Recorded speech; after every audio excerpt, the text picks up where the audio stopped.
¿Cómo están? Buenas tardes.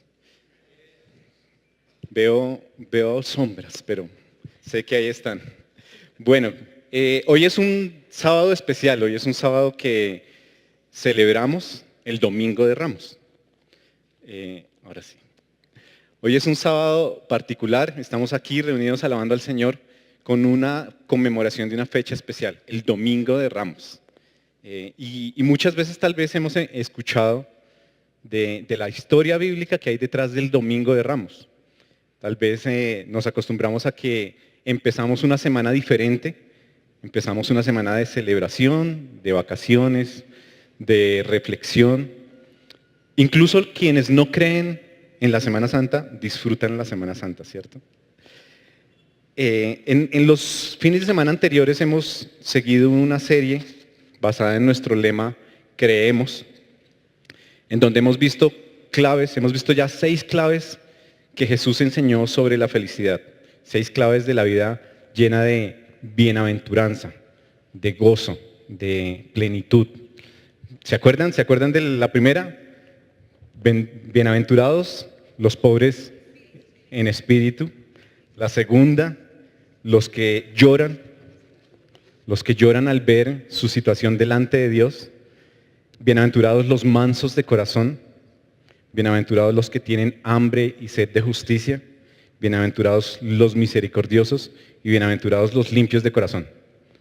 Llevamos 6, nos hacen falta un par de todas esas enseñanzas que dio Jesús ahí en el monte, pero vamos a hacer una pausa estos 2 fines de semana. Hoy, por celebrar, por conmemorar el Domingo de Ramos, la entrada triunfal de Jesús a Jerusalén, y el próximo domingo, sábado también, por celebrar, por conmemorar la resurrección de Jesús. Antes de leer el pasaje bíblico que nos cuenta la historia de esta entrada de Jesús a Jerusalén, les quiero anticipar un poquito de qué se trata lo que enseña este pasaje. Y no sé si algunos de ustedes tuvieron ayer una expectativa especial con el partido de Colombia-Francia. Yo estaba emocionado, yo dije, va a jugar Colombia, la selección Colombia, faltando 2 meses y un poquito más para el Mundial, con Francia, en el estadio de París. Y cuando escucho que Colombia empieza perdiendo, no lo vi porque tenía una actividad con mi hija, tenía el corazón dividido entre Sarita, mi hija, y la selección jugando.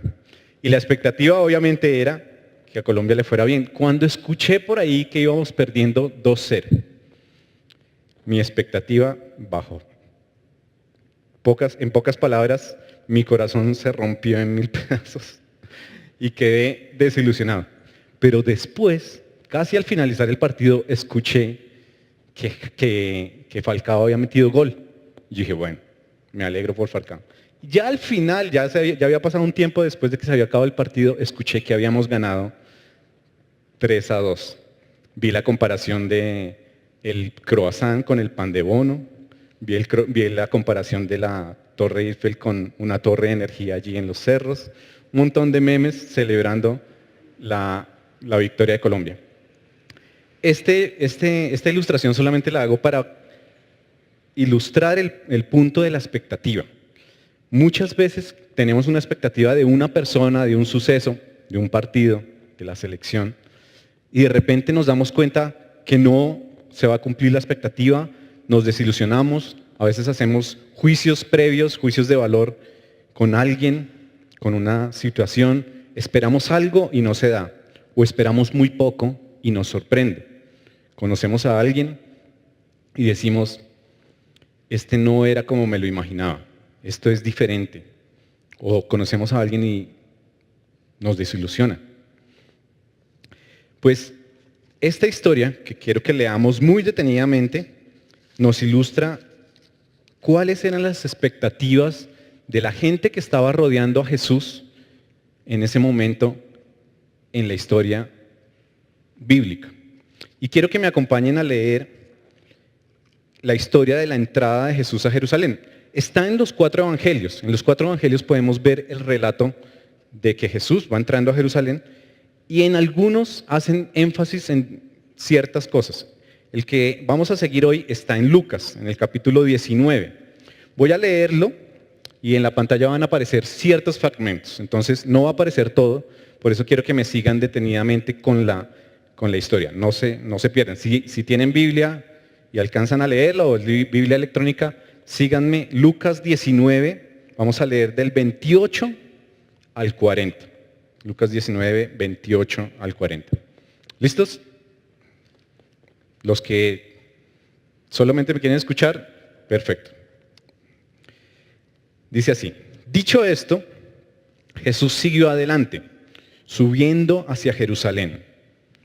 Cuando se acercó a Betfagé y a Betania, junto al monte llamado de los Olivos, envió a 2 de sus discípulos con este encargo: vayan a la aldea que está enfrente y al entrar en ella encontrarán atado un burrito en el que nadie se ha montado. Desátenlo y tráiganlo acá. Y si alguien les pregunta, ¿por qué lo desatan? Díganle, el Señor lo necesita. Hagamos una pausa aquí. Está Jesús, dice que subiendo hacia Jerusalén. Dice que está cerca a 2 poblaciones, Betfagé y Betania. Para ilustrar un poquito esto, está como a 3 kilómetros de la ciudad de Jerusalén. Está en una población en donde él ya había visitado. De Betania era Lázaro y había estado hacía poquito tiempo con Lázaro y Marta y María, sus hermanas. Estaba llegando, en otro evangelio dice que a la subidita o a la bajadita del monte de los Olivos. Si uno ve un mapa ahora en Jerusalén, ese monte ya casi no tiene olivos, pero en ese momento tenía muchos olivos, aún se conoce como el monte de los Olivos. Y le dice a sus discípulos, vayan allá, pasando la aldea, y van a ver un burrito. Tráiganlo, desátenlo y tráiganlo. Seguimos con la historia. Dice, en el versículo 32 para los que me están siguiendo. Fueron y lo encontraron tal como les había dicho. Cuando estaban desatando el burrito, los dueños le preguntaron, ¿por qué desatan el burrito? El Señor lo necesita, contestaron. Se lo llevaron pues a Jesús. Luego pusieron sus mantos encima del burrito y ayudaron a Jesús a montarse. A medida que avanzaba, la gente tendía sus mantos sobre el camino. Al acercarse a la bajada del monte de los Olivos, todos los discípulos se entusiasmaron y comenzaron a alabar a Dios por tantos milagros que habían visto. Gritaban, bendito el Rey que viene en el nombre del Señor, paz en el cielo y gloria en las alturas. Otra pausa aquí. Entonces sucedió tal como Jesús lo había dicho. Los dueños dijeron, oiga, el burrito. No reclamaron así a las malas, oiga, ¿dónde se lleva el burrito? No, solo como, oiga, ¿y por qué se llama mi burrito? Y los discípulos tranquilos contestaron, no, es que el Señor lo necesita. Y pues no dice que el dueño haya puesto problema, es decir, que sabía a quién se estaba refiriendo, sabían que si era Jesús, confiaban que el burrito estaba en buenas manos y seguramente iba a regresar.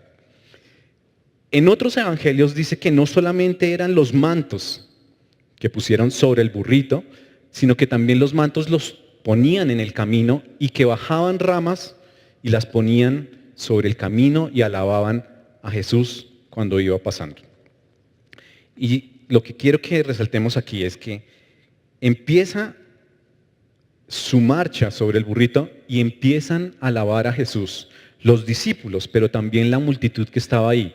Y le dice, bendito el Rey que viene en el nombre del Señor, paz en el cielo y gloria a las alturas.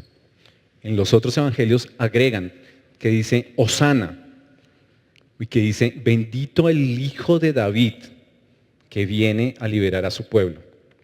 Esto es importante para la ilustración que vamos a ver.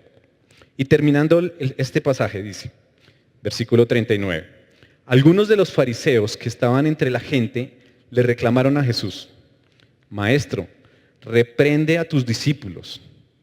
Pero él les respondió, Les aseguro que si ellos se callan, gritarán las piedras. Vemos que en la multitud no solo había quienes alababan a Jesús, quienes le tendían mantos y ramas, sino había quienes estaban observándolo y ponían sus objeciones, que tenían otras expectativas con este maestro.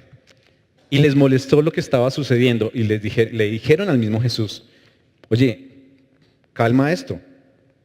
Y Jesús no les dijo, ¿por qué? ¿Cuál es el problema? No, les dijo, no los puedo callar. Si ellos se callan, otras serán las que gritan, en este caso, las piedras. Para entender este pasaje tenemos que ver cosas del contexto. La historia, como les decía, está registrada en los 4 evangelios y es muy importante no pasar por alto muchos elementos. Por ejemplo, Jesús entra a Jerusalén el primer día de la fiesta de Pascua. Jerusalén estaba siendo llenada, superpoblada, estaba todo un peregrinaje de judíos que celebraban la fiesta de Pascua ese día. Y comenzaba la celebración de la fiesta de los panes sin levadura. ¿Esto qué es? Cuando el pueblo de Israel sale de Egipto, el Señor le anuncia a Moisés que vaya y le diga al faraón que no había hecho caso de las anteriores plagas, que va a haber otra plaga y que esta plaga va a llevarse a todos los primogénitos y todos los animales primogénitos también, todos los hijos primogénitos, todos los niños primogénitos y también todos los animales primogénitos. Pero que el ángel del Señor iba a pasar y por los hogares del pueblo hebreo que tuvieran la marca de la sangre del cordero de la cena de Pascua, ahí no iba a pasar nada, ahí ningún primogénito iba a morir. Y el Señor es claro y le dice a Moisés que esa celebración debía permanecer. Y así fue. La celebración de la Pascua se institucionalizó a través de los años. Y cada año celebraban la liberación del pueblo, la salida de Egipto, iniciando con ese paso. Pascua significa paso, porque pasó el ángel del Señor y se llevó a todos los primogénitos, excepto los que la sangre del cordero había librado. Entonces es importante tener en cuenta eso. Jerusalén está llena de gente, está atestado de gente que viene a celebrar con su familia. Dice que la fiesta de la Pascua se tenía que celebrar en familia con un cordero también. Y que si la familia era muy pequeñita para un cordero, entonces que debían compartir las porciones de cordero con los vecinos. Era una semana especial. Y antes de esto sucedían muchas cosas. Sucedió que Jesús hacía pocos días había sanado al ciego Bartimeo. Dice que estaban en el camino y un ciego le llamó a Jesús y Jesús le dijo, ¿qué quieres que haga por ti? Y el ciego le dijo, quiero ver. Y que Jesús sana al ciego y se esconde. Y el ciego, aunque lo sigue, pero el ciego guarda silencio. En muchos pasajes anteriores dice que Jesús les decía, cuando hacía milagros, decía, no hagan bulla, no hagan ruido, no lo anuncien a los 4 vientos. Simplemente obedezcan y dejen de pecar y no se lo cuenten a nadie. Esto había pasado con el ciego, pero también cuenta los evangelios que justo antes, como les contaba, en camino a Betania, Jesús va a visitar a sus amigos, a Marta y María, que le habían dicho que Lázaro estaba muriendo. Jesús llega cuando ya ha muerto y Jesús levanta a Lázaro de entre los muertos para honrar a su Padre y para que muchos crean en Él. Y allí estaban no solamente la multitud que lo estaba siguiendo, sino que ya estaban los fariseos alistando cómo matar a Jesús. Se dieron cuenta que el hecho de que Lázaro estuviera vivo era otro obstáculo, otro elemento más para acusar a Jesús.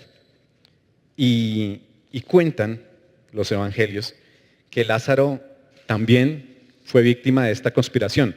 Acaba de resucitar y ya estaban buscando matarlo otra vez porque muchos judíos se alejaban para creer en el Señor. ¿Me están siguiendo? Todo esto es parte del contexto bajo el cual se da la historia de Jesús entrando a Jerusalén. Bueno, entonces la situación se pone tensa. Los fariseos, los maestros de la ley, están mirando a Jesús detenidamente. Y cuando ven, ya que Jesús no se está escondiendo, lo están buscando. Dicen que al próximo que lo vea, vengan y les cuenten para ir a arrestarlo. E incluso lo acusan de que no va a venir a celebrar la Pascua. Y en medio de eso, Jesús se aparece públicamente en un burrito con una multitud alabándolo y adorándolo. Entonces, en medio de esta multitud hay dos grupos, dos tipos de personas que manejan expectativas diferentes. Y es aquí donde empezamos a hacernos las preguntas. ¿Qué expectativa tengo yo de Jesús? ¿En qué grupo de personas me ubicaría yo si hubiera estado en ese momento ahí, viendo a Jesús bajar la montaña en el burrito? Veamos detenidamente el pasaje. Entonces, dice así. Al acercarse a la bajada, todos los discípulos se entusiasmaron y comenzaron a alabar a Dios por tantos milagros que habían visto. Los mismos discípulos le habían preguntado hacía poco a Jesús, ¿qué tenemos que decir cuando la gente nos pregunta quién eres? Jesús les preguntó a ellos, ¿quién dice la gente que soy yo? Y unos dijeron, no, que eres el descendiente del profeta, que eres el maestro, que eres el heredero de Isaías. ¿Y qué respondió Pedro? Tú eres el Cristo, el Hijo del Dios viviente. Incluso ellos tenían dudas de quién era Jesús, pero se asombraron de lo que había hecho y empezaron a alabarlo porque empezaban a entender quién era Él. Empezaban a darse cuenta que efectivamente Él era el Hijo de Dios. Incluso Jesús les había dicho hacía poco, es necesario que yo vaya a Jerusalén, sea entregado, sea azotado, sea crucificado, pero al tercer día voy a resucitar. Y los discípulos quedaron como, no puede ser. Incluso Pedro también dijo, no, eso no puede ser. Y Jesús lo reprendió. Dijo, no, eso es lo que voy a hacer. Las expectativas de ellos mismos estaban siendo transformadas. Pedro mismo estaba siendo transformado, todos los discípulos, pero cuenta este pasaje que empezaron a alabarlo, que se entusiasmaron y dijeron, bendito el Rey que viene en nombre del Señor. Ese es un grupo, los discípulos y quienes habían seguido a Jesús y lo empezaron a alabar. Y el otro grupo es el de los fariseos y maestros de la ley, que querían callarlos a los discípulos. ¿Qué nos habla esto? Entre nosotros mismos, ¿cómo nos acercamos a Jesús? ¿Creemos simplemente que Él es un maestro, alguien que enseña buenos principios? Como hace poco escuchaba uno de los primeros coaches de vida que me enseña cómo vivir. Puedo tomar sus enseñanzas de los secretos de la felicidad que veíamos en las bienaventuranzas en secretos para ser exitoso. ¿O de verdad entiendo que Él es el que había de venir, el Mesías prometido, el que iba a liberar a su pueblo más allá de las expectativas que tenían algunos? ¿O simplemente me ubico en el que conozco de Jesús, he visto sus milagros, pero aún así sigo siendo escéptico y lo rechazo? Pensemos en esto. ¿En qué grupo de personas me ubicaría yo? Y esto tiene que ver, de nuevo, con las expectativas. El pasaje también nos muestra que Jesús sabía quién era. Jesús sabía su propósito. Jesús tenía una expectativa correcta en su relación con el Padre. Veamos un versículo que está en Juan 12, 27, que dice así.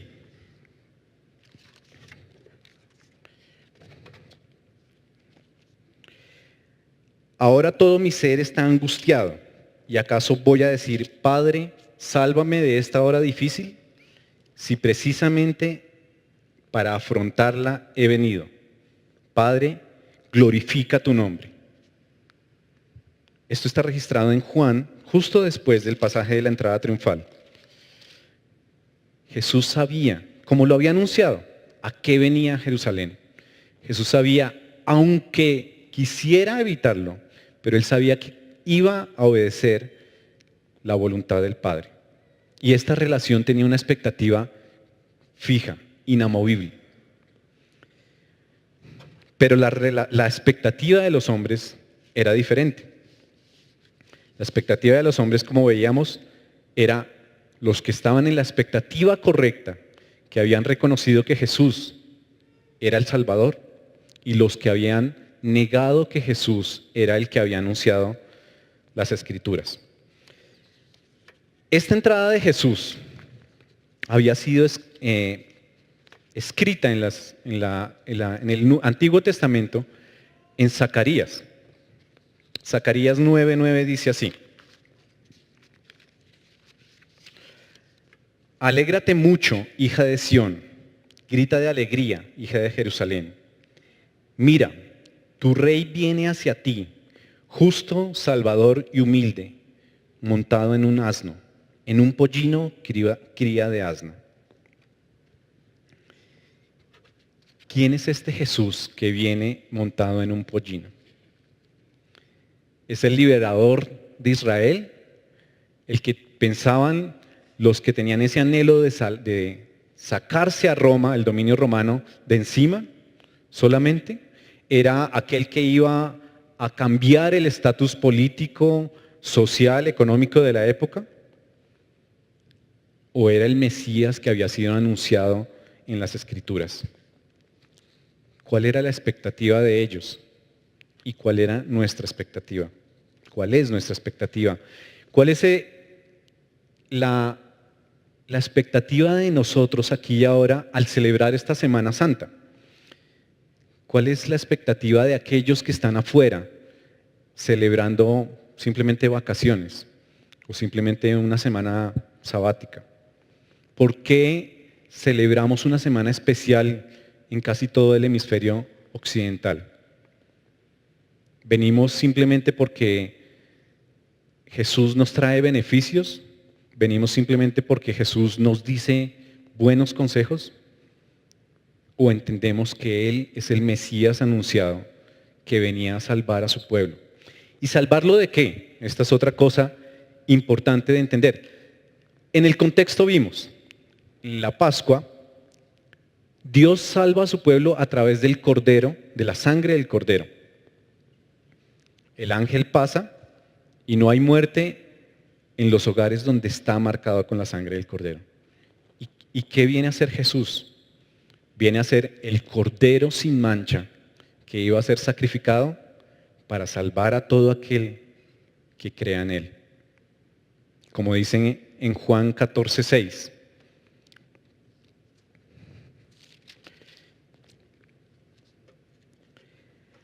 Yo soy el camino, la verdad y la vida. Nadie llega al Padre sino por mí. ¿Entendemos eso? ¿Es nuestra expectativa correcta de eso?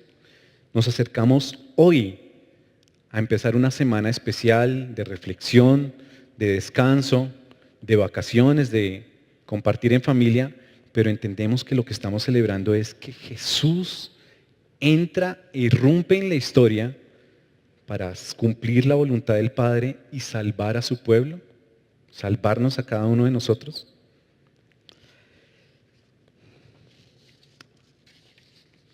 Un autor muy conocido por escribir las Crónicas de Narnia, en su búsqueda de entender quién era Jesús, se hace un montón de razonamientos y llega a un punto en donde dice, Jesús es un lunático, es un mentiroso o es el Señor. C.S. Lewis, el autor de Crónicas de Narnia, dice, o Jesús es un lunático que se imaginó una historia, creía que era Dios, pero definitivamente se lo soñó, lo imaginó, estaba totalmente loco y dijo todo lo que dijo. Es decir, no era Dios, pero se creía Dios. O era un mentiroso que no era Dios y sabía que no era Dios, que se creyó todas sus mentiras, pero sabía que eran mentiras. O por el contrario, si Jesús era Dios y dijo todo lo que dijo, hizo todo lo que hizo, no queda otra sino entender que Jesús es el Señor. Es aquel que iba a devenir, es el Mesías prometido.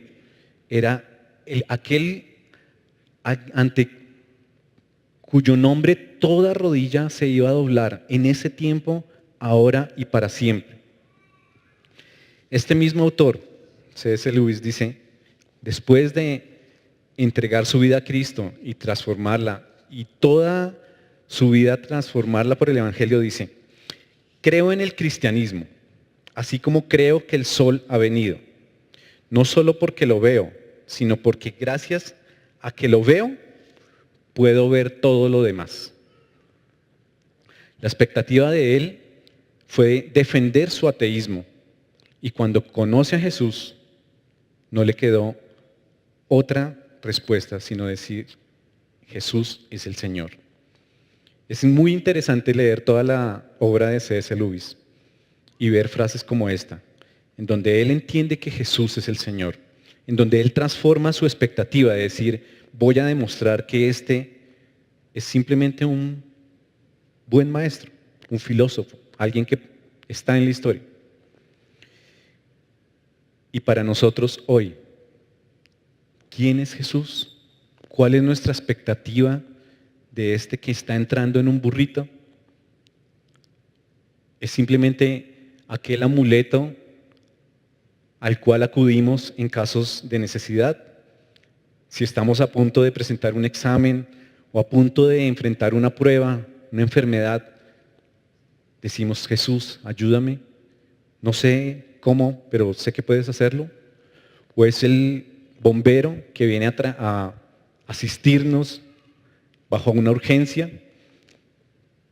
Si estoy en medio de una emergencia de salud, ahí sí acudo a Jesús.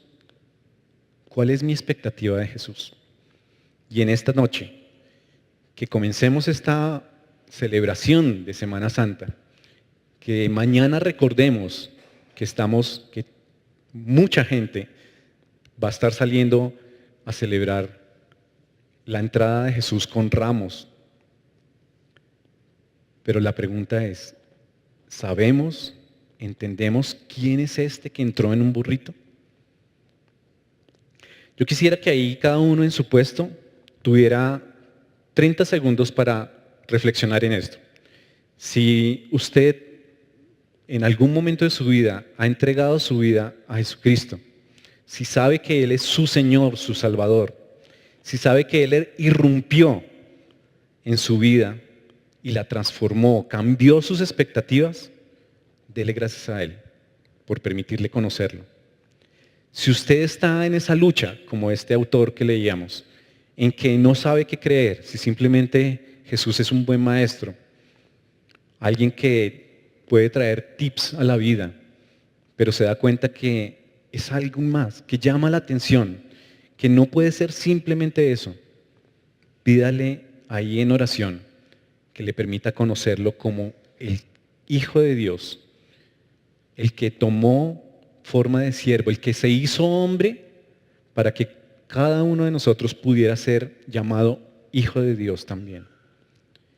Y si usted está en una posición en donde rechaza, como estos fariseos, en que más bien quisiera decir, cállense, dejen de alabar, dejen de tenderle ramos y mantos. Pídale al Señor que pueda corregir sus expectativas y que por pura gracia y pura misericordia le permita conocerlo. En algún punto nos identificamos, o yo me identifico con cada una de estas tres etapas. En algún punto de mi vida yo simplemente rechacé a Jesús. En algún punto de mi vida no quise saber nada de Él, ni mucho menos de lo que decía o de lo que estaba en la Biblia. Después vino otra etapa en donde mis padres empezaron a conocer de Jesús y yo los acompañaba a la iglesia y veía que la vida de mis padres estaba siendo transformada y que traía cosas buenas y convenientes, ya no estaban tan de mal genio, ya no eran tan estrictos. Y me pareció interesante. Y vine aquí alguna vez y dije, interesante venir. Pero pasaron muchos años, pasaron cerca de 6 años desde ese momento en donde me empecé a interesar por Jesús, hasta que una noche, en medio de un campamento de jóvenes, comprendí qué tenía que ver Jesús con mi vida. Transformó mis expectativas y me hizo reconocerlo en todas las áreas de mi vida como Señor y Salvador. Por su misericordia y por su gracia, pude entender qué tenía que ver Él con mi vida, cómo quería transformar Él mi vida de adentro hacia afuera en todas las áreas. Y a partir de ese momento, mi vida no ha sido igual. Mis expectativas fueron transformadas y estoy sirviéndole por pura gracia y misericordia.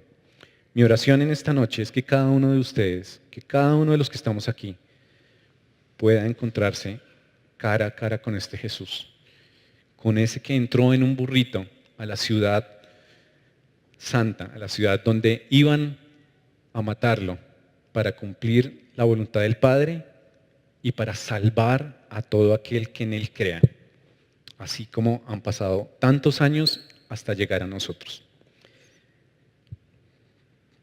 Oremos 30 segundos en silencio, cada uno ahí en su puesto, y termino con una oración.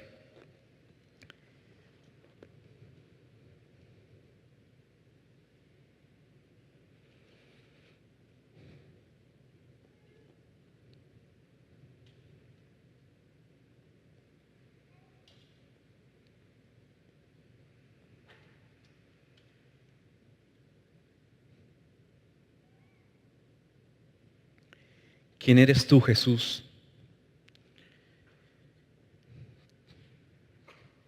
¿Quién era ese que entró a Jerusalén montado en un burrito? ¿Quién es hoy para mí aquel que marca el paso de los años, que marca el calendario, que dicen que transforma vidas, que transforma familias, que restaura matrimonios, que sana enfermos, que dicen que tiene la potestad sobre la vida, sobre la muerte? ¿Quién eres tú para mí, Señor?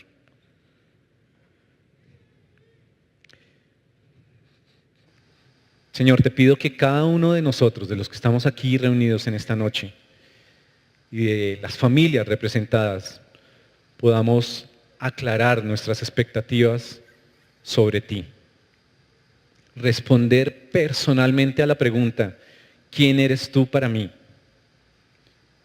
Que en el lugar donde estemos, en la etapa de la vida en la que estemos, podamos reconocerte como aquel Mesías prometido, aquel Cordero sin mancha, por cuya sangre tenemos salvación, perdón de pecados, restauración, y podemos tener una comunión con nuestro Padre. Te doy gracias, Señor, porque a muchos de nosotros nos sacaste de una vida sin sentido, sin propósito, con expectativas totalmente erróneas o totalmente equivocadas. Te doy gracias por la etapa en la que otros están en este momento, de verse inquietados por quién eres tú, por tu palabra, por tus enseñanzas, por transformar su vida a la luz de lo que tú enseñaste. Pero también te doy gracias, Señor, porque a través de esa inquietud sé que tú te puedes revelar, no solamente como el buen maestro, sino como el salvador de sus vidas. Y también te pido, Señor, que aquellos que están como estos fariseos, ignorándote, desechándote, mandando callar a quienes te alaban, puedan retomar sus expectativas sobre ti, verte de forma diferente, encontrarse contigo y que puedan reconocer que tú eres el Hijo de Dios, aquel que la profecía dijo que iba a entrar a Jerusalén en un burrito con el propósito de entregar su vida para el perdón de los pecados y dar vida eterna a aquel que cree en él. Gracias te doy por esta noche, Señor, y te pido que en la etapa que está cada uno, Señor, podamos conocerte más y contarle a otros de quién eres tú. Gracias por corregir nuestras expectativas, por transformarlas, por darnos una nueva vida y una nueva esperanza, Señor. Te pido por esta Semana Santa que inicia, que sepamos qué es lo que estamos celebrando, qué es lo que estamos conmemorando, que le contemos a otros de quién eres tú. Gracias, Señor, en el nombre de Jesús. Amén.